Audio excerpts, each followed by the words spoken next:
हर हर महादेव, जय श्री राधे राधे मेरे beautiful divine's. आप सभी लोग कैसे हैं? स्वागत करती हूँ बहुत बहुत आज की कैंडल वैक्स रीडिंग में आप सभी लोगों का। आपके पार्टनर आपके बारे में क्या सोच रहे हैं, नो कॉन्टैक्ट या सेपरेशन या मनमुटाव की स्थिति में, हम पता करेंगे आज कैंडल वैक्स इन वाटर के माध्यम से। जल माध्यम है, ये रीडिंग सबको नहीं मिलेगी, पहले बता देती हूँ। जिसमें महादेव का आशीर्वाद है ना, उन्हें ये रीडिंग आज मिलेगी, उन्हें ही इतनी ज़्यादा प्रोफाउंड जानकारी अपने व्यक्ति की फीलिंग्स के बारे में आज पता चलेगी। अच्छा, आप अपने व्यक्ति का नाम मन में 3 बार ले लो और मेरी वीडियो को लाइक करो ताकि आपका मेरा एनर्जी एक्सचेंज हो जाए। स्टार्ट कर रहे हैं। Collective general, male female specific नहीं है, कोई भी देख सकता है एंड एब्सोल्युटली टाइमलेस है। बस अच्छी स्टेट ऑफ माइंड में वीडियो को देखना। आपके व्यक्ति के मन में जो आपके थॉट्स हैं ना, नहीं ऐसे नहीं बोलूँगी, इसको ऐसे रखूँगी मैं कि आपके व्यक्ति एक आइलैंड की तरह महसूस कर रहे हैं। ओके, आइलैंड का मतलब है कि वो अकेले फील कर रहे हैं, आसपास पूरा जल है और दुनिया उनको बहुत दूर दिखाई दे रही है, लोग बहुत दूर दिखाई दे रहे हैं, लोगों की बात सुन रहे हैं, लोगों से इंटरेक्ट कर रहे हैं, लेकिन फिर भी इन सारी चीज़ों में ना अकेले हैं, बिल्कुल लाइक एन आइलैंड होता है ना, जैसे कि वैसा फील कर रहे हैं। क्यों? क्योंकि इनको ना किसी और के साथ भी ना कोई इमोशनल कनेक्ट महसूस नहीं हो रहा है फिलहाल इस वक्त। आपको छोड़ तो दिया है लेकिन किसी और पे अपनी डिपेंडेंसीज को शिफ्ट नहीं कर पाए हैं। मुझे तुला राशि बहुत क्लियरली दिखाई दे रही है, यानी कि लिब्रा, जेमिनाई, मिथुन, वर्गो, कन्या, स्कॉर्पियो दिखाई दे रहा है मुझे, वृश्चिक। आपके व्यक्ति ने बहुत आपको बैक स्टैबिंग की है, betrayal, because I can see Scorpio here. राशि तो दिख ही रही है, उसके अलावा बिच्छू का मतलब एक ये भी होता है कि डंक मारना, जहर उगलना, कहीं ना कहीं पीठ पीछे वार करना। ओके, ये मुझे यहाँ पे बहुत क्लियरली दिखाई दे रहा है। तो आप बहुत घाव खाए बैठे इंसान हो फिलहाल, बहुत ज़्यादा। इस व्यक्ति ने आपको काफ़ी कहते हैं ना कि यूज़ करा, आपको फ़ायदा उठाया, या जो भी चीज़ें आप कह लो। व्यक्ति ने इस रिलेशनशिप में हर तरीके से आपको अपने लिए अवेलेबल रखा है, लेकिन जब इसका समय आपके लिए अवेलेबल रहने का आया है तो ये नहीं रहा है, और यहाँ तक कि आपको इसने इल ट्रीट भी किया है और चीट भी किया है। अधिकतर लोगों के लिए ऐसा आ रहा है, सबके लिए मैं नहीं कह रही हूँ। आपके पार्टनर की राशि मेष भी हो सकती है, that is Aries, and Leo, that is sink. Letter सुन लो, letter L, letter M, letter O, letter N, letter J, letter K, letter V मुझे बहुत क्लियरली दिखाई दे रहा है, लेटर वाई बहुत क्लियरली दिखाई दे रहा है, लेटर ए बहुत क्लियरली दिखाई दे रहा है। आपके पर्सन ने यहाँ पे पहले आपका विश्वास जीता है और फिर बहुत बेकदरी के साथ उस विश्वास को तोड़ा भी है। ओके, आप बार बार अपनी ज़िंदगी की नैया संभालते हो, बार बार। हो सकता है प्रीवियस रिलेशनशिप के बाद भी आप बड़ी मुश्किल से संभले हो। Okay, may be you have had multiple relationships in your life, या at least 1 to 2 relationships before this, and वहाँ से आप बहुत मुश्किल से अपने आप को संभाल के लाए थे, और अपने आप से आपने वादा किया था कि आप फिर से खुद को टूटने नहीं दोगे, फिर से ऐसे अंधविश्वास नहीं करोगे, या किसी पे ज़रूरत से ज़्यादा विश्वास नहीं करोगे, या किसी पे आप इमोशनली डिपेंडेंट नहीं होगे। लेकिन जैसे ये इंसान आपकी ज़िंदगी में आया है, आप सब भूल गए। तरीका इनका ऐसा है ही ऐसे। बहुत, ये इंसान बहुत प्यारा हो सकता है, बहुत अट्रैक्टिव हो सकता है, इसकी बातों में जादू हो सकता है। या तो बोलेगा ही नहीं, और बोलेगा तो मंत्रमुग्ध करने वाला बोलेगा, या तो सीक्रेट्स ओपन अप ही नहीं करेगा अपने मन की बात, और करेगा तो फिर सुनोगे आप। तो मुझे ये इंसान ना एक लाइक अ मिराज दिखाई दे रहा है, एक इल्यूजन जैसा, कोई जैसा इंसान होता है ना। तो इस पे भरोसा करने से आप खुद को रोक नहीं पाए, फिर इसने आपको भरोसा दिखाया भी बहुत ज़्यादा हो सकता है, तो आप फिर से एक इमोशनल बॉन्डेज में आ गए इस पर्सन के साथ। ओके, ये व्यक्ति भी आपके साथ इमोशनल बॉन्डेज में आया, लेकिन इसने अपने होशो हवास नहीं खोए हैं आपके साथ रिलेशनशिप पे। This person has been very conscious. उसको पता है कि कितना आगे बढ़ना है, कितना नहीं बढ़ना है, कितना बोलना है, कितना नहीं बोलना है, कितना करना है, कब नहीं करना है, किन बातों पे रिएक्ट करना है, किन पे नहीं करना है, और आपको कितना समय देना है या कितना समय नहीं देना है। इन्होंने कुछ भी ओवर नहीं किया, और अगर किया भी होगा तो बिगनिंग में किया होगा, अभी तो नहीं कर रहे। आपने हर चीज़ ओवर की है, everything, right from the word go. जब ये रिश्ता शुरू हुआ था तब से ही आपने इस व्यक्ति के लिए सब कुछ पहले दिन से ही करना शुरू कर दिया है। ओके और अब आप इनसे इतना एक्सपेक्ट करने लग गए हो क्योंकि आपकी जो हैबिट है या आपका जो दिन है वो इनसे बहुत अधिक जुड़ गया है।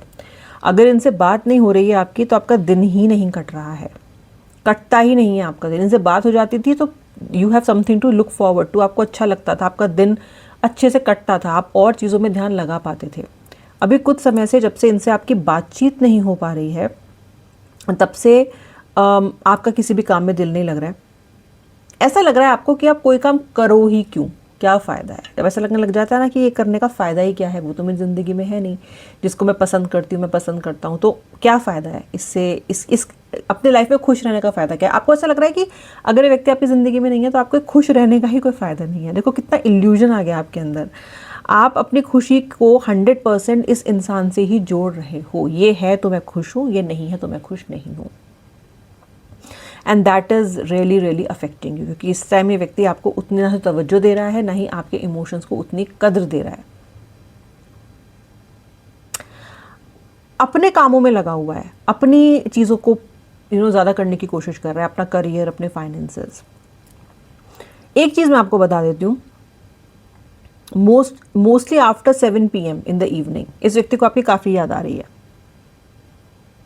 दिन में ऑफ कोर्स नहीं आ रही है उतनी ज़्यादा, क्योंकि ये मैनेज कर रहे होंगे, अपने काम में लगे रहते होंगे, बिजी होंगे, लेकिन मुझे बहुत हैवी एनर्जी दिखती है। मे बी वीकेंड्स पे बहुत ज़्यादा आप याद आ रहे हो, या फिर इवनिंग में 7 o'clock के बाद आप इन्हें बहुत ज़्यादा याद आ रहे हो। Something to do with that. This person is very missing you very much in the evening. I think Chandra की एनर्जी इनको बहुत आपकी तरफ धकेलती है, बहुत ज़्यादा।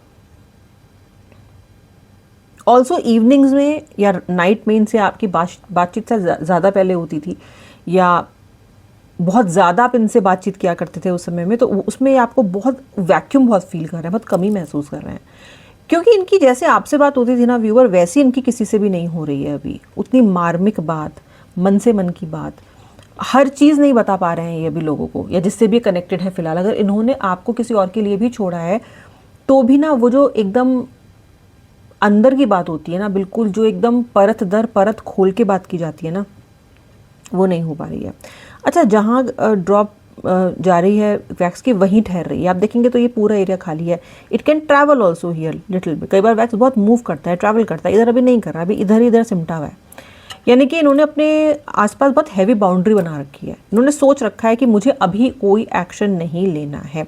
आप सोचते रहते हो ना कि मुझे चाहता है, मुझे याद करता है। आपको रीडिंग में भी पता चलता होगा कई सारे कि व्यक्ति आपको सोच रहा है, आपको याद कर रहा है, आपके बारे में काफ़ी ज़्यादा उसके मन में थॉट्स आ रहे हैं। तो आप सोचते हो कि मुझसे बात क्यों नहीं कर रहा फिर, अगर इसको इतनी ही ज़्यादा मेरे बारे में यादें आ रही हैं, थॉट्स आ रहे हैं, फीलिंग्स हैं, क्योंकि वो अपने आप को रोक रहा है। देखो ना कैसे बाउंड्री बना ली है उसने। वो अपने इमोशंस को स्पिल होने से नहीं रोक पा रहा होगा, लेकिन अपनी बातों को रोक पा रहा है। यानी कि अपने एक्शन को तो रोक सकता है ना, आप अपने मन के थॉट्स को नहीं रोक सकते हो। माना वो दौड़ते रहते हैं, चलते रहते हैं, आते रहते हैं, जाते रहते हैं, लेकिन उन थॉट्स पे रिएक्शन देने में तो आप खुद को रोक सकते हो ना। तो वो आपका व्यक्ति इजीली कर रहा है।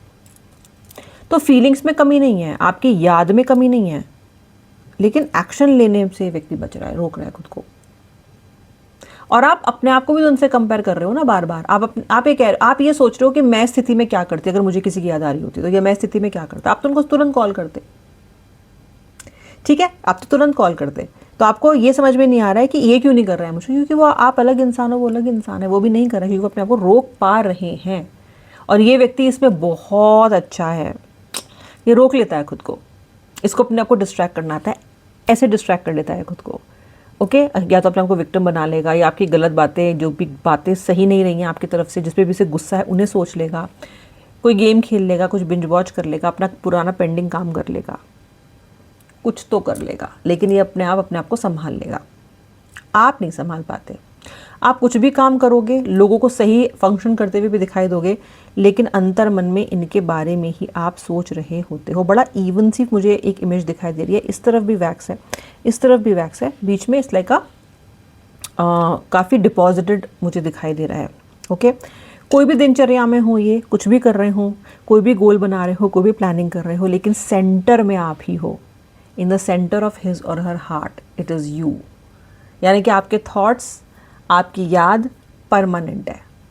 Not able to really, this person is not able to remove the thoughts from the mind. आपके पर्सन डॉग लवर या कैट लवर हो सकते हैं। आपके पर्सन को ग्रीनरी बहुत हो सकता है अच्छी लगती हो। आपके व्यक्ति के आउटर वर्ल्ड में लोगों से बात करने का तरीका बहुत अलग हो सकता है और आपसे इंटरेक्ट करने का तरीका बहुत अलग हो सकता है। यानी कि आपने इस व्यक्ति के दो फेसेस देखे हो सकते हैं। ओके, इस तरह का की भी मुझे यहाँ पे वैक्स फॉर्मेशन दिखाई दे रही है। परत है आपके व्यक्ति, परत दर परत है आपका व्यक्ति का मन। यानी कि आपने एक परत खोली, अपने लिए कुछ पढ़ा, फिर उसके अंदर फिर कुछ गहराई है, फिर कुछ गहराई है, फिर कुछ गहराई है, वहाँ तक आप पहुँच ही नहीं पाए अभी तक आप। ये व्यक्ति आपके लिए बहुत कुछ ऐसा सोचता है जो उसने आज तक आपको नहीं बताया है। ये व्यक्ति आपको एडमायर और आपकी इज्जत भी बहुत करता है, लेकिन इसको अपने एंगर पे कोई भी कंट्रोल नहीं है। यानी कि इनको एंगर मैनेजमेंट इश्यूज़ हैं, mood management, anxiety management issues भी इस इंसान को है। और जब इनको वो समय आता है जब this person is not able to control their emotions, their mood, their anxiety, this person might be becoming an entirely different person. Okay, उससे क्या होता है, आपके लिए जो भी ये महसूस करता है ना, जितनी भी भावना इन्होंने आज तक आपके लिए महसूस की है ना, या उस वक्त अगर ये आपके लिए कितना भी अच्छा महसूस क्यों ना करे, लेकिन वो जो स्पर ऑफ मोमेंट होता है जिसमें इन्हें गुस्सा आ रहा है, फ्रस्ट्रेशन है, इरिटेशन है, उसमें ये खराबी बोलेंगे आपको। ओके, फिर उस टाइम में इस व्यक्ति को नहीं पता रहता है कि इसको क्या बोलना है, और आपका मन बहुत ज़्यादा आहत हो जाता है, क्योंकि ऑल यू लॉन्ग फॉर, आप एक ही चीज़ चाहते हो उस कनेक्शन में, इस व्यक्ति की तरफ से प्यार और इज्जत, और वही आपको मिलती नहीं है। और अगर थोड़ी बहुत मिलती भी है तो इनका गुस्सा, इनका अहंकार, ये सब उसको ओवरशैडो कर देता है। तो आप इस रिलेशनशिप में वो एंकर प्राप्ति नहीं कर पाए हो जिसके लिए आपने इसमें एंटर किया था। तो आपको लग रहा है कि क्या ये मिथ्या है, झूठ है, इल्यूजन है, क्योंकि ये कनेक्शन ने मुझे तो वो दिया ही नहीं जो मुझे चाहिए था, इससे बेटर तो मेरा पहला वाला था, या इससे तो बेटर मैं अकेली थी, मैं अकेला था। बट येस, आपके व्यक्ति के माइंड में थॉट्स चल रहे हैं आपको लेके, काफ़ी ज़्यादा चल रहे हैं। नेक्स्ट एक्शन लेने से ये खुद को रोक रहे हैं। सच बताऊं तो रोक पा रहे हैं, अभी तक भी व्यक्ति, मुझे दिख रहा है कि व्यक्ति रोक पा रहा है। बहुत लंबे समय तक नहीं रोक सकता है। आपके व्यक्ति आइसक्रीम लवर हो सकता है, या आपको आइसक्रीम बहुत पसंद हो सकती है। I don't know from where I get the ice cream का इल्यूजन। जैसे आइसक्रीम पिघल जाती है ना, आपके व्यक्ति का गुस्सा भी मुझे दिख रहा है कि ज़रूर मेल्ट होगा। आपके व्यक्ति का अहंकार भी मेल्ट होगा, श्रिंक होगा। जहाँ पे ये पर्सन आपसे बात करने आने की कोशिश करेगा, अभी नहीं एक्शन ले रहे हैं, लेकिन इसका मतलब ये नहीं है कि एक्शन नहीं लेंगे, एक्शन ज़रूर लेंगे, क्योंकि आइसक्रीम है भाई, पिघलेगी तो है ही। ओके, ज़रूर लेंगे नेक्स्ट एक्शन। ये अभी खुद को कंट्रोल कर रहे हैं और संभव भी हो पा रहा है, क्योंकि इनके पास डिफरेंट मैकेनिज्म्स हैं, डिफरेंट तरीके हैं, लेकिन बहुत लंबे समय तक ये इस स्टेट में नहीं रह सकते। फटने की कगार पे आपका व्यक्ति बहुत जल्दी आने वाला है, जहाँ पे ये आके एटलीस्ट पुरानी बातें या जो भी आप दोनों के बीच में इशू है उसके लिए कोई ना कोई बात ये आपसे ज़रूर करेगा। यानी कि आप वापस उसी मुद्दे पे आओगे, उन्हीं बातों पे आओगे जहाँ से आपका रिश्ता फिर फाइनली थोड़ा बेहतर होना शुरू होगा। वैक्स झूठ नहीं बोलता। ओके, जल का माध्यम आपको हमेशा वही उजागर करेगा जो संभव है, या जो हो सकता है, या जो हो रहा है। इसलिए विश्वास रखो, आपकी स्थिति में सुधार आएगा, लेकिन अपनी ज़िंदगी को रुकने मत दो। ये आपकी लाइफ पैरेलली चलती है। हमें लगता है कि हमारी लाइफ किसी एक इंसान से जुड़ गई है, नहीं, एक इंसान से कभी भी कुछ भी नहीं जुड़ता। ओके, ये बहुत सही तरीका नहीं है जीवन जीने का अगर आप ऐसा ज़िंदगी जीते हो। लाइफ पैरेलल बहुत सी डायमेंशन में चलती है। कहीं आपका करियर चल रहा है, कहीं आपका स्पिरिचुअल अवेकनिंग चल रही है, कहीं आपकी हॉबीज़ चल रही हैं, कहीं आपकी फैमिली के साथ आपका खुद का पर्सनल ग्रोथ चल रहा है, कनेक्शन में, रिलेशनशिप में। कितने सारे डिफरेंट पैरेलल चैनल्स पे लाइफ काम करती है, आप एक पे ही बस दौड़े जा रहे हो। What about others? तो जब तक इनका हृदय परिवर्तित होता है, व्यक्ति के अंदर कोई भी ऐसी इच्छा जागृत होती है कि वो आके आपसे बात करते हैं, तब तक एटलीस्ट अपने दूसरे डायमेंशन पे तो ध्यान दो। राइट, यानी कि एक जगह रुक के रोते धोते प्लीज़ मत रहो। You have to keep walking. मुसाफिर हो आप, चलना आपका काम है। अगर आप नहीं चल रहे हो और एक जगह बैठे हो तो आप अपनी जर्नी के साथ इंसाफ नहीं कर रहे हो। So keep walking, keep moving. अब मिलूंगी नेक्स्ट रीडिंग में। हर हर महादेव, जय श्री राधे राधे।